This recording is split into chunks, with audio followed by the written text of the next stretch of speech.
Soy Patricia, una de las profesoras de tu curso, y en esta videoclase vamos a explicar qué es el DUA, que son las siglas de Diseño Universal para el Aprendizaje.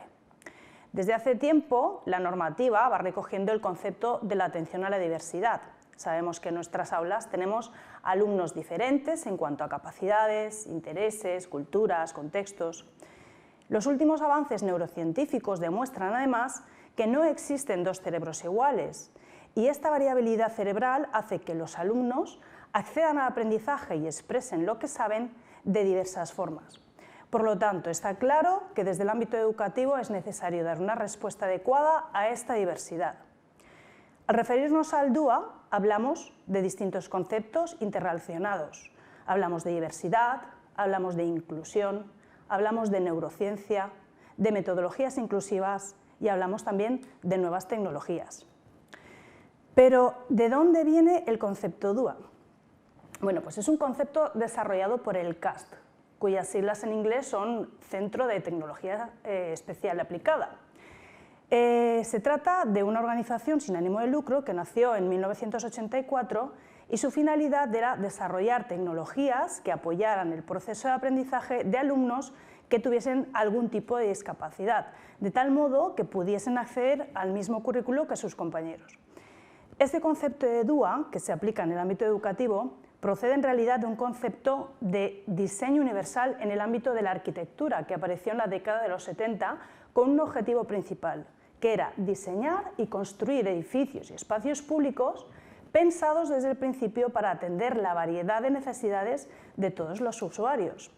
Evidentemente, es mucho mejor tener en cuenta las necesidades de todos los usuarios antes de construir, ya que luego, si hay que hacer modificaciones, pues son más costosas.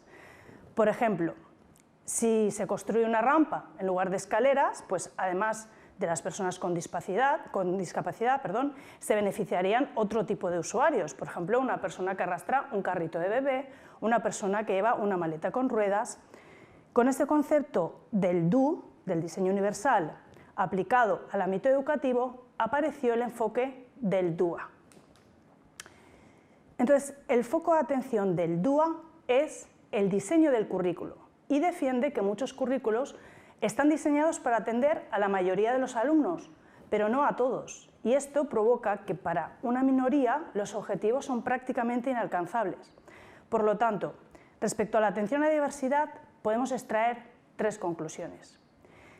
La primera conclusión es que no solo hay personas con discapacidad y sin ella que necesiten adaptaciones o que no las necesiten, sino que todos somos diferentes y si tenemos distintas alternativas, pues podemos elegir la que nos resulte más cómoda en un determinado momento. Por ejemplo, el ejemplo que hemos mencionado antes del carrito que sube por la rampa.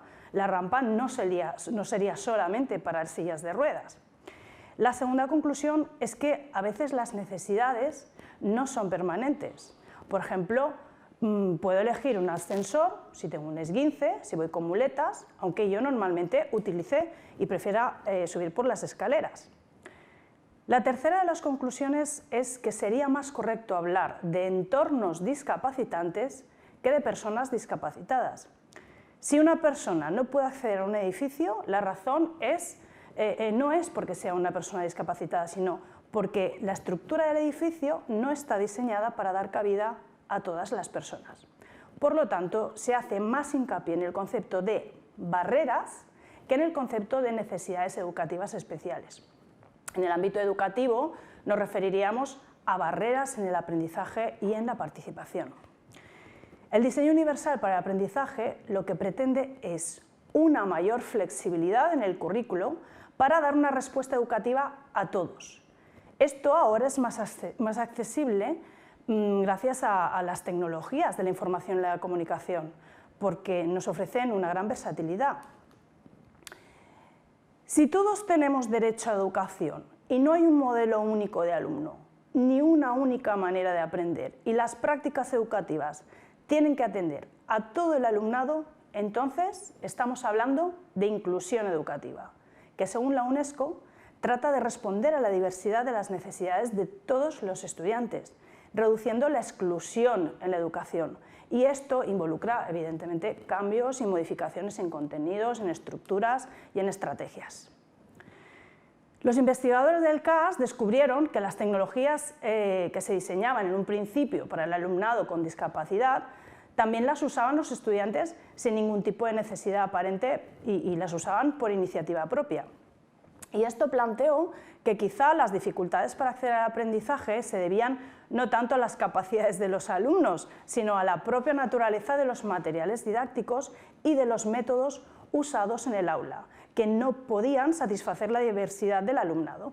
Entonces, el DUA, en lo que se basará, es, por una parte, en las evidencias neurocientíficas que explican cómo funciona el cerebro y, por otra, en la oportunidad de los medios digitales para proponer un marco práctico de aplicación en el aula.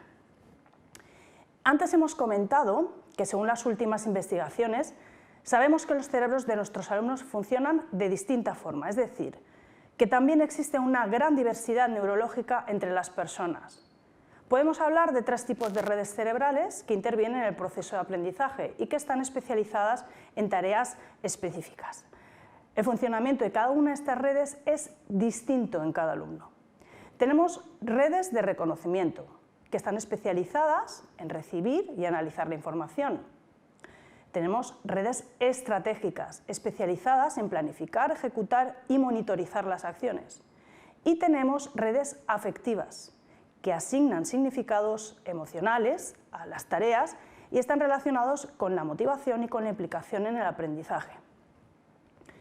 En la práctica docente, la tendencia más extendida es usar medios tradicionales como el libro de texto en papel, el discurso oral del docente, las imágenes, los vídeos. Pero estos medios pueden ser muy apropiados para algunos alumnos y, sin embargo, no serlo para otros. Si solo se utilizan estos medios tradicionales, podríamos tener diversos alumnos que puedan quedar excluidos del proceso de enseñanza por no estar en sintonía con estos medios. Lo que propone el CAST es que el docente disponga de diversos medios de enseñanza para que los alumnos escojan aquellos que mejor se acomodan a sus capacidades y preferencias. Pero tener la misma información en múltiples formatos supone un gran coste de esfuerzo y de tiempo, ya que estos medios son rígidos. Así, por ejemplo, pues es complicado convertir el texto de un libro en papel en un archivo de audio para poder escucharlo. Bueno, bien, pues entonces es en este punto donde cobra importancia el uso de los medios digitales, que pueden facilitar muchísimo la tarea de individualizar el aprendizaje para atender la diversidad del alumnado en el aula. A partir de esto, el CAST lo que hizo fue desarrollar un marco para llevar a la práctica el DUA dentro del aula. Este marco se estructura en 3 principios básicos, cada uno relacionado con una de las 3 redes cerebrales implicadas en el aprendizaje que hemos mencionado antes, que son las de reconocimiento, las estratégicas y las afectivas. Estos 3 principios, a partir de los cuales se llevaría el DUA a las aulas, son: el principio primero, proporcionar múltiples formas de representación de la información y de los contenidos; el qué del aprendizaje, ya que pues los alumnos son distintos en la forma que perciben y comprenden la información.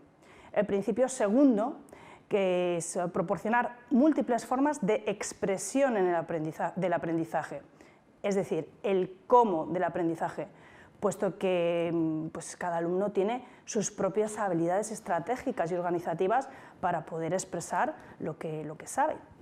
Y el principio tercero, que sería proporcionar múltiples formas de implicación, el porqué del aprendizaje, de forma que todos los alumnos puedan sentirse comprometidos y motivados en el proceso de aprendizaje.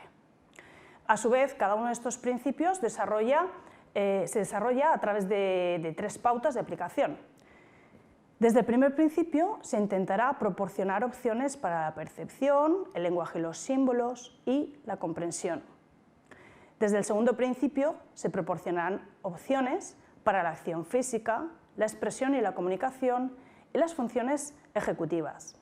Y desde el tercer principio se proporcionarán opciones para captar el interés, mantener el esfuerzo y la persistencia y para fomentar la autorregulación. Bueno, como conclusión diremos que tenemos que ofrecer a nuestros alumnos un gran abanico de opciones para poder acceder al aprendizaje. Pero, ¿cómo podemos llevar esto a cabo? ¿Cómo podemos aplicar estos principios para que la enseñanza se dirija a todos, para que todos participen y para que todos al final aprendan? Bueno, pues lo veremos en otra videoclase. Gracias por tu atención.